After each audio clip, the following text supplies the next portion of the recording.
internautas, estamos de volta depois de algum tempo com mais uma edição do Conexão UFOB. E dessa vez para falar de uma coisa que todos nós fazemos o tempo inteiro, que é nos comunicar.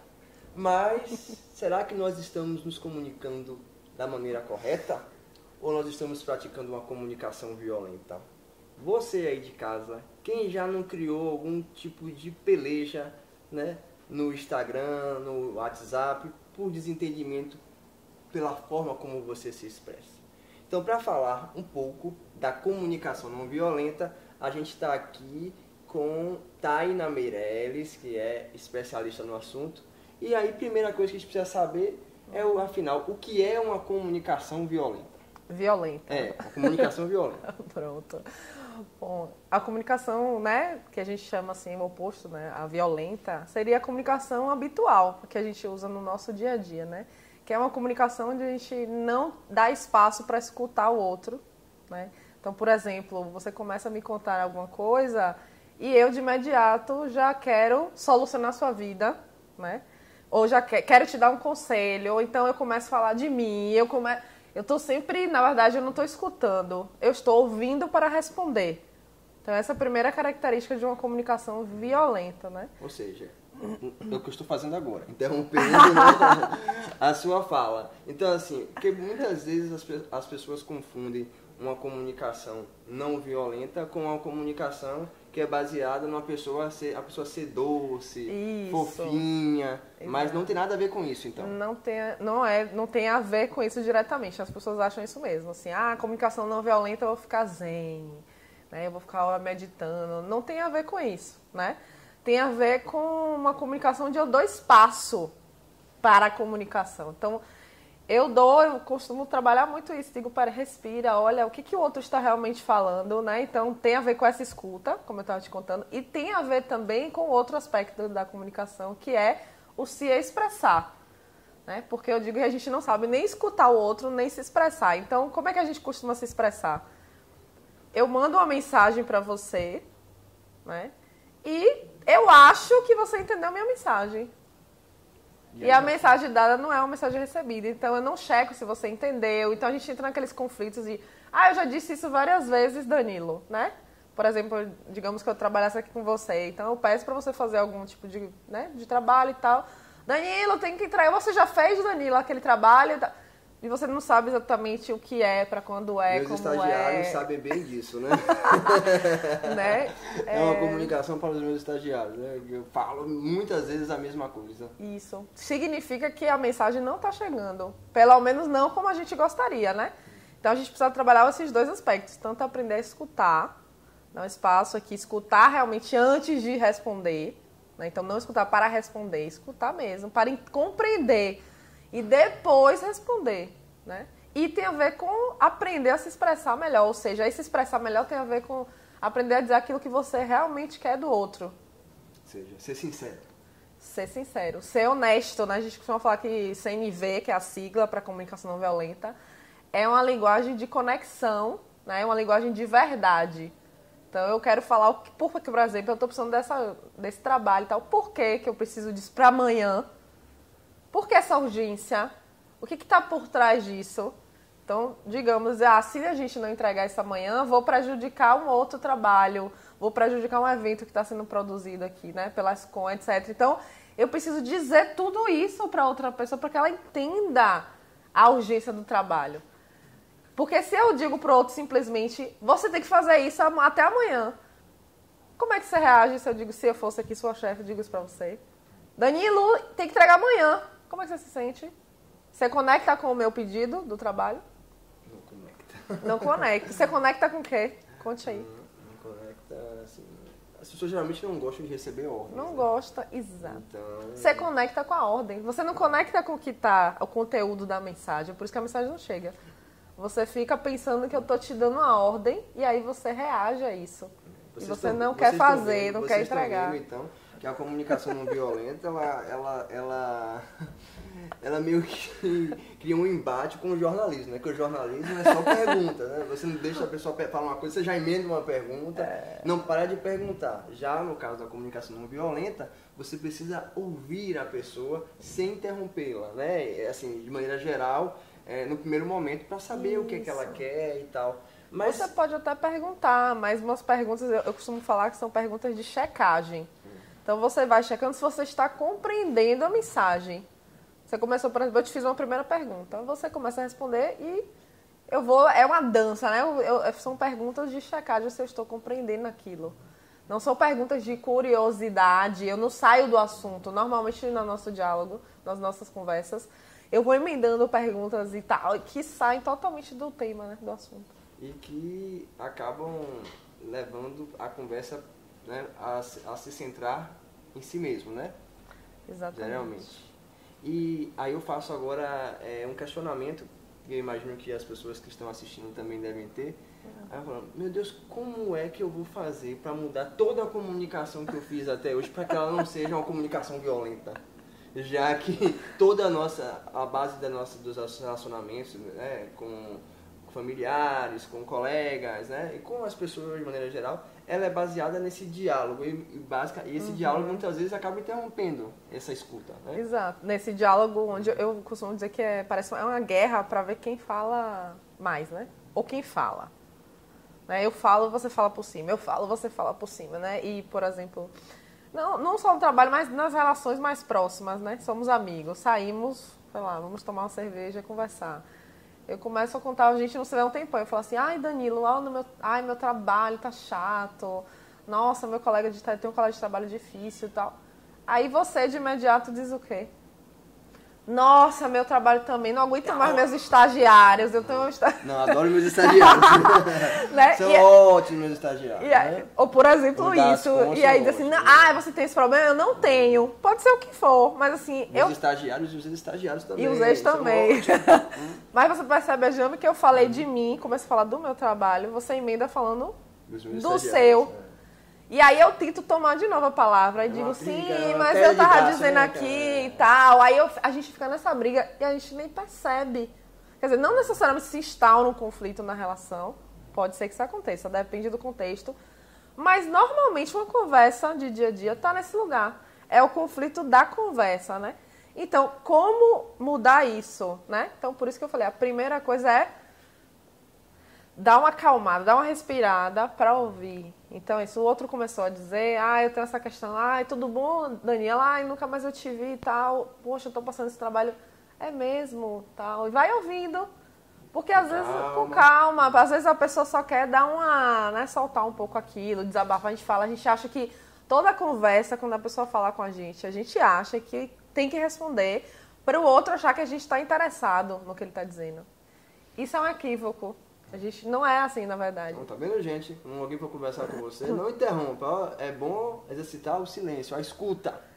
E esse silêncio, mas principalmente a questão não é só não falar, né? Mas estar conectado, estar atento. Atenção é uma palavra muito importante durante a comunicação, a interação. Então, se você começa a dizer, eu falando ou não falando, se eu tô aqui, tô te olhando, né, Danilo? Tô olhando nos olhos, tô aqui. O meu corpo diz que eu tô te entendendo, né? E aí você vai sentindo o que é que cria essa conexão. Confiança, né? Confiança. E aí a pessoa vai falando e o diálogo vai fluindo, né? Assim, você acha possível, por exemplo, muita gente fala assim, não, eu só consigo confiar numa pessoa se olhar olho no olho, pá. Você acha que é possível uma pessoa, mesmo conversando sem olhar no olho, ter essa confiança, passar essa confiança? Sim. Ou é uma questão apenas de visual? Eu tenho que olhar para o seu olho, senão não confio? Não, a questão é que a pessoa sinta a sua presença e a sua atenção.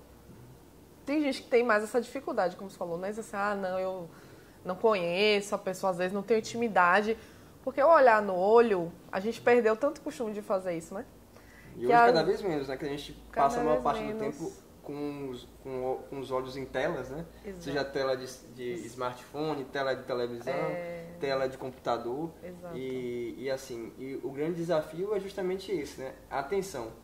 A gente viveu uma transição de uma era que havia ainda muita a conversa face a face e tal. Sim, e migramos para um momento em que a gente é multitelas, né? E dispersa a atenção. Exato. Então, como fazer esse indivíduo que foi criado com a atenção dispersa Entender que a Como comunicação tem que ser, né? Que importa, né? A que importa, a que cria laços e vínculos, Sim. né? Ela é baseada justamente nessa atenção única.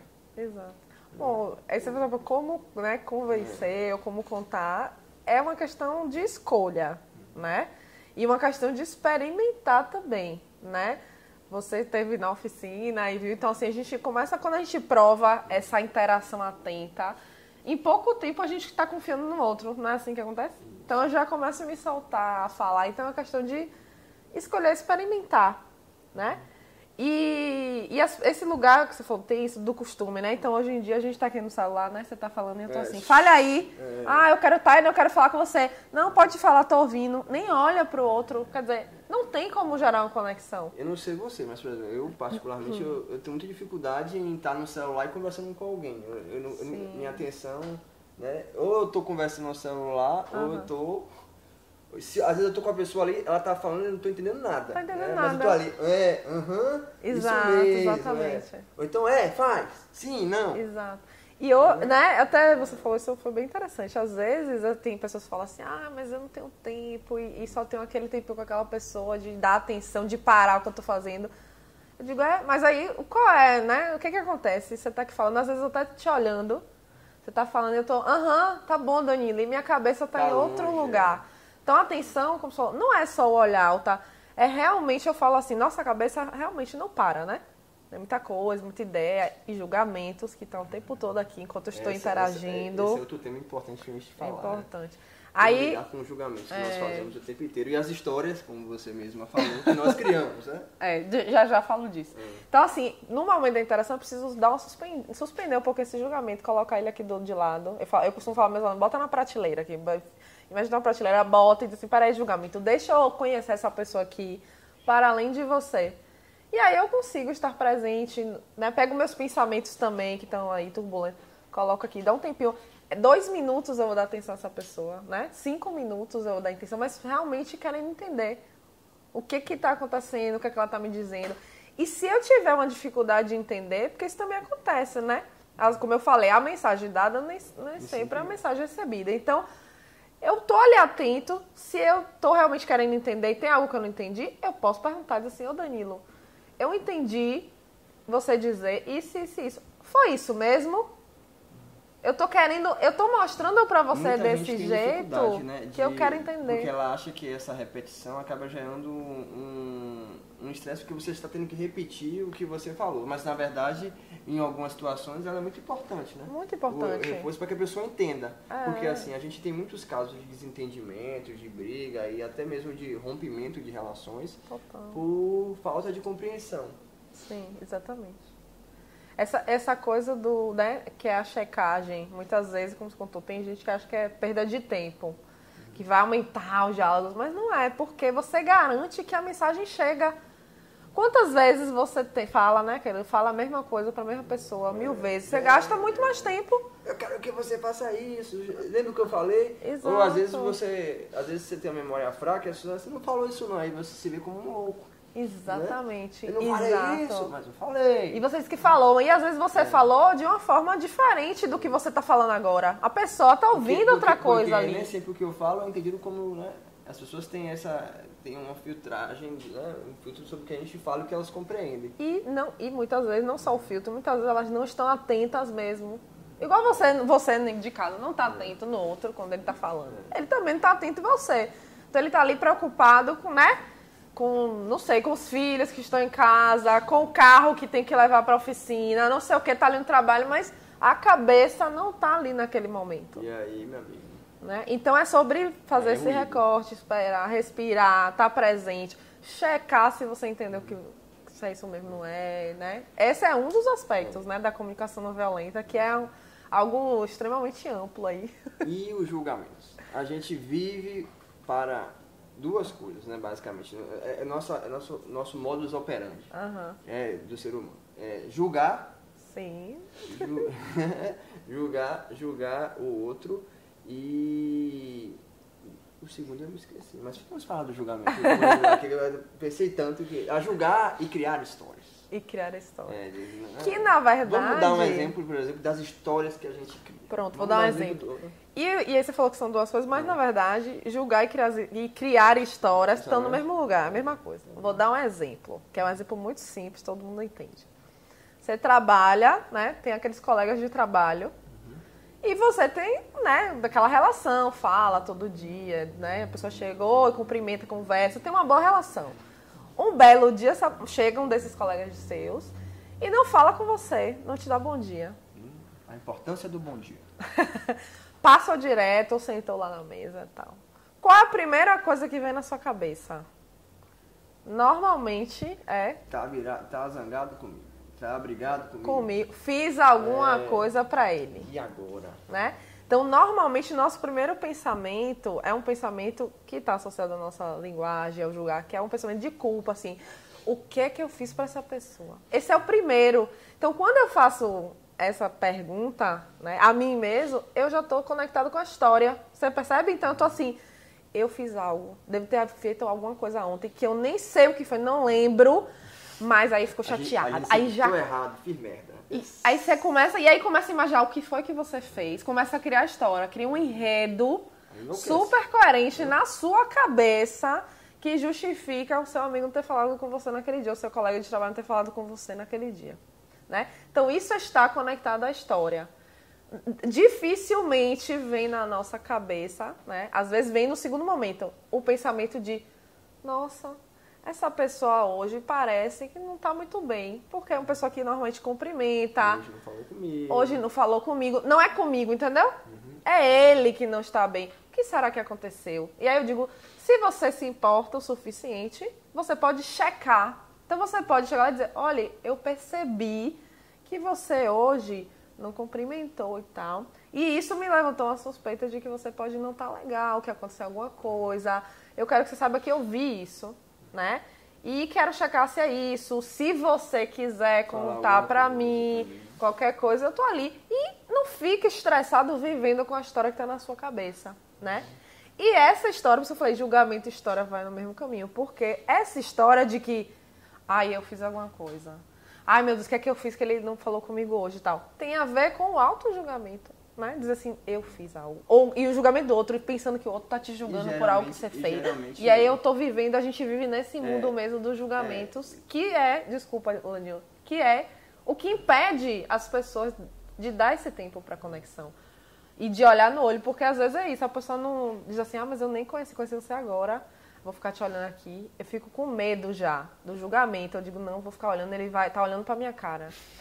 Tá olhando aqui pra minha sobrancelha, tá vendo, será que ele me achou feia? É assim que a gente funciona. Mas olha que loucura. Você não acha que, por exemplo, essa questão do olhar, de olhar, assim, também não tem a ver com a cultura do nosso país, por exemplo? Eu falo por uma experiência própria. Quando na época que eu estava na graduação, eu fiz intercâmbio e vivi um tempo na Espanha. Certo. E lá a relação de olhares é muito diferente da nossa. Então, assim, por exemplo, às vezes quando eu passava na rua, as pessoas me encaravam, eu me sentia mal. Porque a gente não tem aqui no Brasil o costume de encarar ninguém. A gente anda na rua, a gente vê a pessoa, a gente se conhece, fala oi, senão desvia o olhar. Não tem aquela coisa do olho no olho, caminhando e tal. E acho que isso acaba influenciando um pouco essa nossa relação com o olho no olho, né? Ou não, eu estou viajando. O cultural? Sim, de certa forma, sim. O brasileiro tem essa fama cultural de ser muito aberto, de não, né? Mas, na verdade, tem muita coisa aí que não é bem assim. É só fama. Folclore, né? É só fama, porque a gente tem realmente tá nesse lugar de... A gente acha, às vezes, né, nas minhas práticas de comunicação não violenta, né, eu proponho isso aos meus estudantes, e tem gente que diz, mas eu vou ficar olhando aqui, não, é uma invasão. Se alguém olha no meu olho, eu me sinto invadida, entre aspas. Na verdade, é uma sensação, né, de se sentir desnudado, de vulnerabilidade. Eu estou vulnerável. Porque ele está olhando, muitas vezes, a pessoa não precisa dizer nada. Eu olho para você, só essa interação silenciosa, consigo perceber como você está nesse momento. E a gente tem medo disso, porque a nossa cultura, a gente aprendeu que vulnerabilidade é uma coisa ruim. Vulnerabilidade é fraqueza, então eu tenho que, mesmo se eu não tô legal hoje, eu tô no trabalho, eu não posso demonstrar que eu não tô bem, eu preciso, coloca aqui uma máscara que eu tô bem, né? Disfarçar. E isso é algo muito prejudicial. Quando, na verdade, a vulnerabilidade ela pode, inclusive, gerar mais conexão entre as pessoas. Total. Vulnerabilidade Né? gera conexão. Exatamente. Então, o que nós estamos vivenciando hoje é um momento de grande falta de conexão. Exato. As pessoas precisam, né, se despedir, né, desse... eu posso tudo, eu sou uma pedra, né, eu estou ali, né, e encarnar mesmo o seu lado humano e mostrar suas vulnerabilidades, buscar mais conexões. Claro. E estabelecer uma comunicação mais próxima, com mais empatia e também menos violenta. Claro, porque é isso, a violência, a pessoa, mas esse nome e tal, não tem a ver com aquele fofinho que você falou, né? Ou sim, puff. Mas eu falo, é uma... O puff é fofo, menos violência, né? É uma consequência dessa outra forma, que não só de se comunicar, mas de se relacionar. Porque se eu... Né, voltando pro exemplo do colega de trabalho, ele não falou comigo, se eu faço a escolha de dizer, peraí, é ele, aconteceu algo com ele, e vou lá e converso e checo e tal, né? Isso muda a maneira mesmo como eu me relaciono. Eu não fico me relacionando com os julgamentos, não fico sofrendo, eu não fico... Porque geralmente esses sofrimentos, esses julgamentos que a gente faz no dia a dia, a maior parte deles costuma ser negativo. Sim. Por isso que ele gera, né? A gente tem muita dificuldade também de pensar, isso aqui tá assim, né? Nós sempre pensa no pior. No pior. Né? E, até no jornalismo também a gente pensa no pior. Total. Mas é o que você está dizendo. Então, quando a pessoa ela se permite um olhar diferente, né? Ela consegue sofrer menos. Não à toa a gente vive um momento em que as pessoas são cada vez mais deprimidas, ansiosas, né? Porque elas não conseguem lidar com os sentimentos que elas mesmas criam. E por que né, a gente tem mais hoje mesmo? Depressão, né? O mal do século vai aumentar aí muito mais e tudo. Porque a gente tem essa cultura da vulnerabilidade como fraqueza. E então, pra não ser vulnerável, eu visto uma máscara. E aí eu tô sendo alguém durante boa parte do meu dia, às vezes da minha vida, né? Que eu não sou. Eu tô ali abafando, eu tô engolindo o meu sentimento, eu não tô contando. Isso exige um grande esforço e gasto de energia, né? Por isso que as pessoas estão mentalmente cansadas e abaladas. Exatamente. E leva a sofrimento que tá velado ali, ninguém tá vendo, porque, né? Nossa cultura já é o Instagram, o Facebook, sorrindo, feliz, tudo alegre, tá lindo, maravilhoso, né? Cada mergulho é um flash. Exato. E isso não é real. Esses momentos são reais, sim, mas o outro lado também, né? A gente tem sentimentos, você falou aí dos sentimentos, que é muito importante na comunicação não violenta. Existem os sentimentos, né, entre aspas, bons e ruins. Na CNV a gente gosta de chamar de confortável e desconfortável. Por quê? Todo sentimento pra gente é bom. Né? Por que ele é bom? Porque ele está sinalizando, ele está nos mostrando como estamos. É uma checagem, uma auto-checagem. Peraí, se eu tô triste, ok. Né? Se eu tô com raiva, se eu tô feliz, se eu tô aqui satisfeita. O que meu sentimento quer dizer pra mim? Né? Na CNV, o sentimento é uma mensagem de que algo, né? Como que você tá, o que tá acontecendo por trás do sentimento. Então, o mais importante é a gente olhar para além dos sentimentos, que é o motivo dos sentimentos, que na comunicação não violenta a gente chama de necessidades. Né? Então são dois elementos também importantes. Tem essa coisa que a gente falou, né? A mudança da forma de se relacionar, se conectar, deixar de se conectar a histórias, deixar de se conectar aos julgamentos, né? Estar mais aberto, respirar, ouvir. E aí, o que pode dar suporte pra gente nessa prática são identificar, né, e mudar mesmo a maneira de se relacionar com esses elementos, que é sentir o que eu sinto, o que o outro sente. Eu vou começar a perguntar, eu vou começar a perceber. Se eu cheguei no trabalho, vejo que você é meu colega, tá ali no canto, eu digo, Danilo tá triste. E aí, eu posso trazer isso pra comunicação, eu vou lá e vou perguntar, Danilo, você tá triste, né? E essa sensibilidade todos nós temos, né? Todos temos. Então, assim... não é fácil. Sim. Exige um trabalho, porque a gente viveu o tempo inteiro sempre querendo falar, né? A gente brincava, tem um ditado que fala, você tem 2 ouvidos e uma boca. Uma boca, Mas parece que a gente esquece que tem 2 ouvidos e usa a boca mais, que se tivesse 4 ouvidos eu não usaria mais a boca. Mais a boca, provavelmente. Então a gente vive numa sociedade que todos os vínculos são baseados na oralidade. E foi legal você falar isso porque, por exemplo, eu tava falando isso, eu cheguei, você tá no cantinho assim, você tá vendo que isso é um escutar. Não tô escutando com o ouvido, estou escutando com a visão, eu estou escutando com o meu corpo, né? Então, sem nível, é sobre também praticar e você vai desenvolvendo essa sensibilidade, essa percepção sobre outro. Escutar não tá só nos ouvidos, né? Então, tá muito além disso. E o resto aí eu descobri por que é isso é assim, por que aquilo tá assim. E isso eu trago para comunicação. Eu posso perguntar, eu posso checar. Aconteceu alguma coisa? Não tira pedaço perguntar, né? Não tira pedaço. Isso é um elemento muito importante de ver. Checagem. Então você de casa fica com isso. Checar. E das coisas simples, né? Você pede uma ajuda em casa aos filhos. O que eles entenderam? Porque se outro diz, entendi que você quer mandar em mim. Ele provavelmente vai dizer isso quando você chega e diz assim pros filhos, você precisa arrumar essa bagunça. Se você checar o que ele entender, ele vai dizer, eu entendi que você quer que eu faça as coisas do seu jeito, que você quer mandar em mim. Era isso que você queria dizer? Só queria uma ajuda. Você queria uma ajuda. Mas aí você não consegue nem ajuda, né? Ainda cria um ambiente de conflito com o filho, com o companheiro. Exato. Porque aí a pessoa é isso, você quer uma ajuda, mas o outro escuta aqui, você quer mandar nele. Ele vai te ajudar? Não. Então eu costumo dizer, nossa comunicação nos afasta do que a gente quer. Então eu tô querendo ajuda, mas quando eu digo, você tem que arrumar essa bagunça, ou eu digo assim, você nunca me ajuda com nada. O outro ouve, né? Que eu não valorizo o que ele faz. Em relacionamento, gente, isso aí é o que mais dá, viu? Causa o fim dos relacionamentos. Total. Né? Aí ele ouve uma ordem, ele ouve que você quer mandar nele. E aí o que a gente aprendeu a fazer? Outra vez cultural. A vingança. Vingança.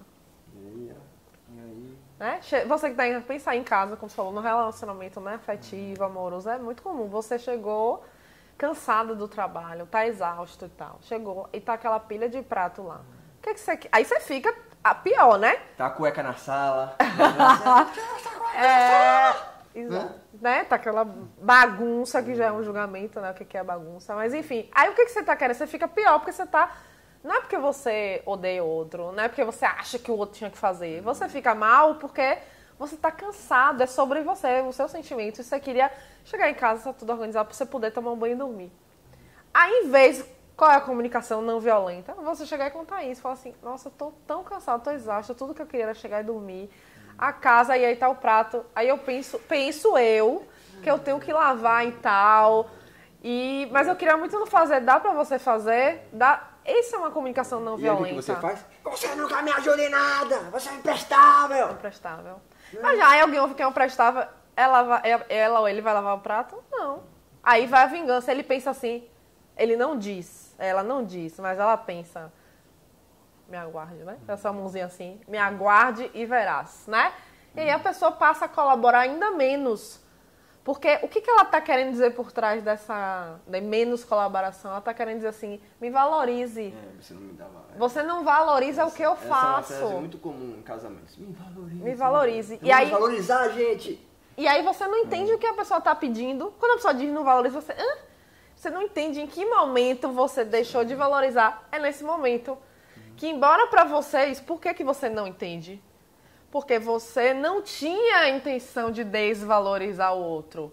Mas a maneira como você se expressou, a pessoa viu, você não faz nada. Então, eu não valorizo nada que você faz. Então, gente, tá entendendo como a gente funciona? O ser humano é assim. Então vamos repensar muito e aí para a gente poder modificar a nossa forma de nos expressar e entender quais elementos da nossa comunicação podem ser aprimorados para a gente não ficar sempre nesses embates e sempre criando julgamentos, histórias e não tendo uma relação de conexão. Taina, eu vou agradecer aqui mais uma vez pela sua presença. Imagino que muita gente, que nos viu agora, muita gente vai refletir sobre os seus comportamentos. E quaisquer outras dúvidas, né? Quero saber mais sobre comunicação não violenta.